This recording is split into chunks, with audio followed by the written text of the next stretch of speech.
This segment is brought to you by the Kansas Association of Wheat Growers and the Kansas Wheat Commission. Together, we are Kansas Wheat. East Kansas Agri-Energy has recently released their goal to integrate more renewable diesel in their ethanol plant in Garrett, Kansas. Today we have a story about just that. East Kansas Agri-Energy has announced its intent to integrate renewable diesel production at its ethanol plant in Garrett, Kansas. Renewable diesel will be made from corn distillers' oil already produced at the plant, along with feedstocks purchased on the market. Construction on the new facility will begin soon and will be complete in about 12 to 14 months. The plant will be able to produce 3 million gallons of hydrocarbon fuel each year, with the ability to double that capacity in the future. Listen to Kansas Corn and their hope for the future with this plant. I think it'll be, at least for this technology company, the first commercial production that we have.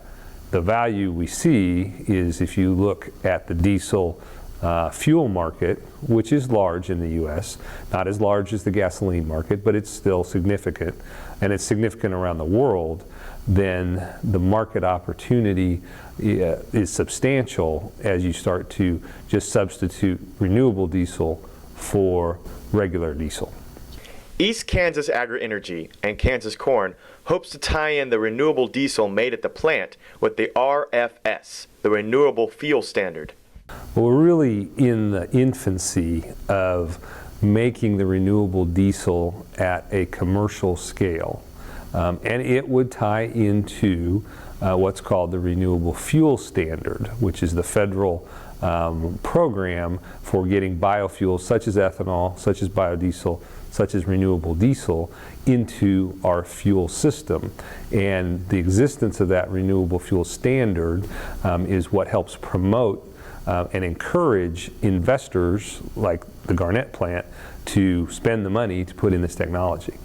Producers and consumers should note that renewable diesel is diesel on its own and has the same components of regular diesel, not like biodiesel. Sure, well the primary difference is between biodiesel and renewable diesel. Biodiesel today is made from a number of types of oils. In the United States, the vast majority of it is soybean oil, but approximately 80% of the ethanol plants in the country capture some of the oil in the corn and use it either for a biodiesel feedstock or as animal feed. And biodiesel is an additive to the diesel blends to make them burn cleaner and even a little bit more efficiently.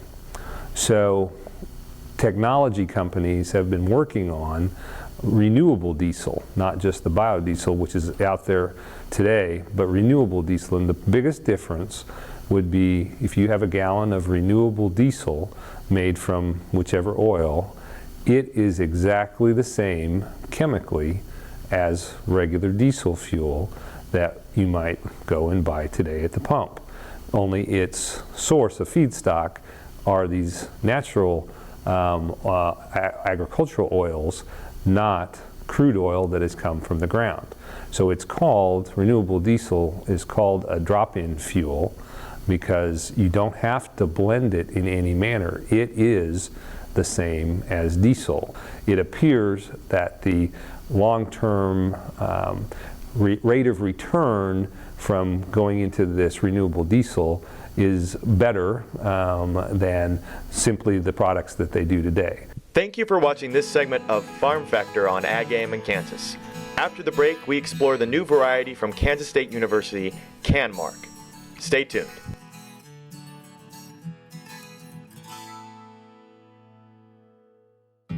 This hog is Hanover hoof for meal made from U.S. soybeans. Now, one hog isn't that impressive, but suppose we add another, and another, and another. Before long, you've got billions of hungry customers around the world all clamoring for the same thing. Our soybeans. Learn more about the billion-dollar appetite of animal agriculture at BeyondTheElevator.com. Brought to you by America's soybean farmers and their checkoff.